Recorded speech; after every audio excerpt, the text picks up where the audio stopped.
Coming up on Mountain News this morning, people not affected by the Western Kentucky tornadoes in 2021 seem to be getting relief checks mailed directly to them. And there's a worry a similar situation could happen in our region as some still await relief. Dedicated to Eastern and Southern Kentucky, this is WYMT Mountain News This Morning.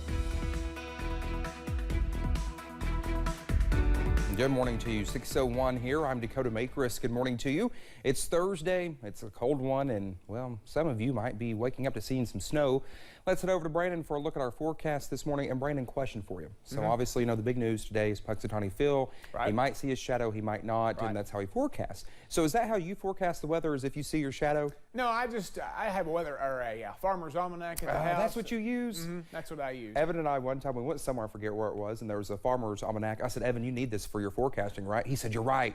I'm missing that crucial piece, the farmer's almanac. That's right. And here's the thing. I'm not knocking it because there is some very good stuff in there, but everyday forecasting, a little bit different. It's like this morning. Take this morning, for instance. This snow came out of nowhere this morning. We expected it to be some cold rain, some wintry mix, but we did not expect to see the amount of snow that we got in a very short amount of time. Let's take a look at live pinpoint Doppler radar, and you'll see those darker bands of blue indicating those heavier bands of snow. A lot of school closings and delays. Some of those are still coming in this morning. Maybe some of those delays are turning into closings this morning. Those are at the bottom of your screen and on WYMT.com. But you can see the warm nose of air is trying to work its way across the border, causing some freezing rain issues into parts of Bell County, into parts of southern Whitley County, into parts of southern McCreary County this morning, and maybe over into western Harlan County. But anywhere you see dark blue, that is heavy, heavy snow. Now, enjoy it this morning because temperatures are going to go up today and it's going to start to melt. So maybe get out there, go do a little sledding this morning if you're off school.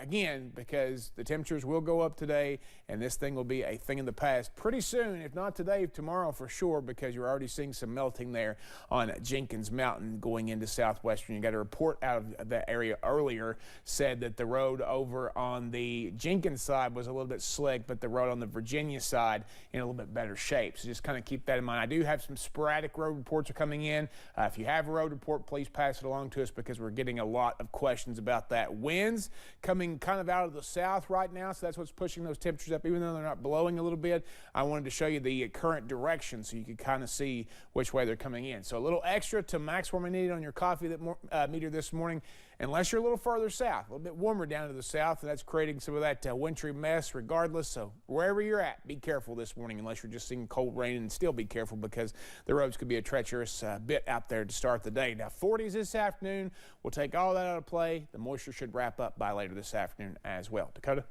All right, Brandon, thank you. Well, large parts of the South are still in the grip of severe winter weather. The ice storm is now blamed for at least 8 deaths in Texas, and it has left hundreds of thousands in the dark. CBS's Bradley Blackburn is tracking the latest. Large parts of Texas remain frozen under a thick layer of ice. The storm is blamed for hundreds of accidents in the Dallas-Fort Worth area, where conditions were too slick for cars and for those braving sidewalks, even on 4 legs. Let's go back inside. You can't walk on ice. That ice held tightly to trees. The weight snapping limbs in central Texas, crashing into cars and homes. I've been hearing branches around the neighborhood break, and I thought it was car wrecks. It took down power lines, too. Across the state, at one point, more than 350,000 were left in the dark and without electric heaters, waiting for repair crews. We decided to just pack up, call a friend, and knowing that it's probably going to start getting colder and colder as the night goes. And the weather continues to disrupt air travel. At Dallas-Fort Worth International Airport, 75% of flights were canceled. We got off to rebook another plane, and we rebooked it, and within 30 minutes it was canceled. In North Texas, many schools will stay closed today, with cold temperatures keeping ice in place. So many still waiting to thaw out. Bradley Blackburn, CBS News. Forecasters say more freezing rain today could cause even more ice buildup from Texas to Tennessee. In some places, it may not start to warm up until the weekend. More than $52 million was raised to help Western Kentucky tornado victims. However, some people not impacted by the tornadoes say they received $1,000 relief checks mailed directly to them. Governor Andy Beshear said his administration authorized $1,000 checks to be sent to anyone who filed a claim with FEMA or private insurance companies during the tornadoes, but now it appears there may be some fraud at play. These are dollars that we were really blessed that people provided, and I feel good about how we've put them to use. Now, we'll work to find any dollar that went somewhere that it shouldn't have and to get it back. But there are a lot of people out there that rightfully receive those checks that are helping their families. Officials with the Public Protection Cabinet say they sent out 10,040 checks. 184 were canceled, which is about 1.8%. Officials say they are still giving out funds following the state's accounting practices. Well, yesterday, the governor was asked about whether this could also happen with the Eastern Kentucky Flood Relief Fund. He says because much less money was donated to the flood relief, the state won't likely be sending as many checks like that to flood victims. Most of the money that was donated has already been earmarked for long-term rebuilding. As Chad Hedrick explains, foundations and people in these communities say they still desperately need donations to continue rebuilding. In December 2021, Kentuckians and generous givers around the country answered the call to donate after deadly tornadoes in western Kentucky. Just 7 months later, that same call to action after deadly floods in eastern Kentucky. Following the devastating tornadoes in western Kentucky, we opened the Team Western Kentucky Tornado Relief Fund, and we saw generosity flow from around the world, $52 million that otherwise we wouldn't have been able to spend to help those families. But for flood relief, just over $13 million have been raised. We know we are going to need about 3,000 homes that either need significant repair or need to be rebuilt or relocated. For the last 6 months, the Foundation for Appalachian Kentucky has worked tirelessly to raise money beyond the Flood Relief Fund, knowing every dime given is vital to recovery. Our job is to keep that in front of people, that we have a long way to go. We were having a housing crisis before this flood. We will be having a bigger housing crisis now and over the next decade. To date, the foundation alone has raised close to $10 million, with just about every dollar raised going out as soon as it comes in. Well, in the Eastern Kentucky Flood Relief Fund right now, all the remaining funds are going towards long-term rebuilding. There are sadly fewer dollars in that fund. We need more, so more needs to go directly up front into it. The foundation says they won't give up the fight for the families who have lost so much and want to stay in the area they call home. Chad Hedrick, WYMT Mountain News. ARH was one of many organizations who helped those affected by the flood, now has started a new campaign. Hearts for Hope, ARH's newest flood relief campaign, began yesterday and will continue through Valentine's Day. All proceeds from the campaign will be distributed to long-term recovery groups across the region, which will then directly assist people who are still in the recovery process. Each county has a long-term recovery group that is set up. They have caseworkers who are helping to make sure that all victims get every resource that is available to them. And they also have what's called an unmet need committee. People can visit local community trust banks, KFC, and Long John Silver's locations to donate, or you can donate online. You can also find more information about the campaign on WYMT.com. July's flood left many eastern Kentucky businesses destroyed, threatening the livelihood of those who work there and impacting those who rely on their services. Our Alyssa Williams was there for the reopening of One Letcher County Vendors Mall to learn more about the impact the small business can have on a small town and how it feels to be up and running again. Opening their doors and opening their hearts to customers after a hectic 6 months. It's like a weight off of us now, and just to know that we could build back and open back up, because for a while we didn't know if we could. Things are looking a lot different now within the Ice and Vendors Mall than they did immediately following July's devastating flood.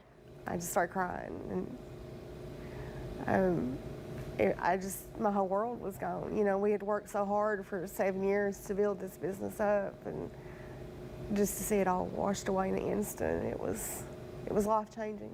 The mall's owner, Crystal Watson, says there were more than 60 vendors within the business that lost a part of their livelihood as well. Vendors like Tammy Sloan. You know you have this money coming in every month, and I mean, just for it to be gone, you know, you still have bills to pay. You know, we had some expensive stuff in here. You know, a lot of vendors had some very expensive things, and to just replace them, it was very hard. Those with the mall say many late nights went into restoring the business with no outside funding going toward the rebuild. It was kind of like a rebuilding, and not only with the building, but yourself as well, because, you know, we're going to start fresh. We got this. And as we seen the walls come down, it was kind of like the past was in the past, and we're starting to build our future back.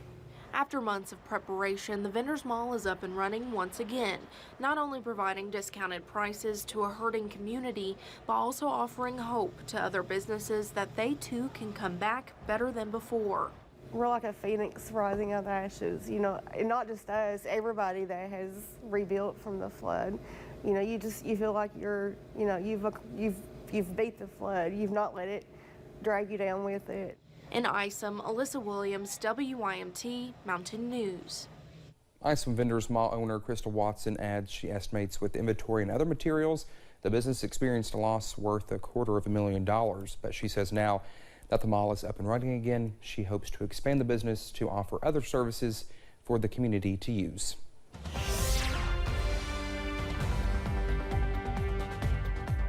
.612 here on this snowfield, for some at least, Thursday morning. Again, we just got a report on Facebook that the northern parts of Perry County, up near the Coalfields Industrial Park, not a drop of snow. So this is how sharp this cutoff is.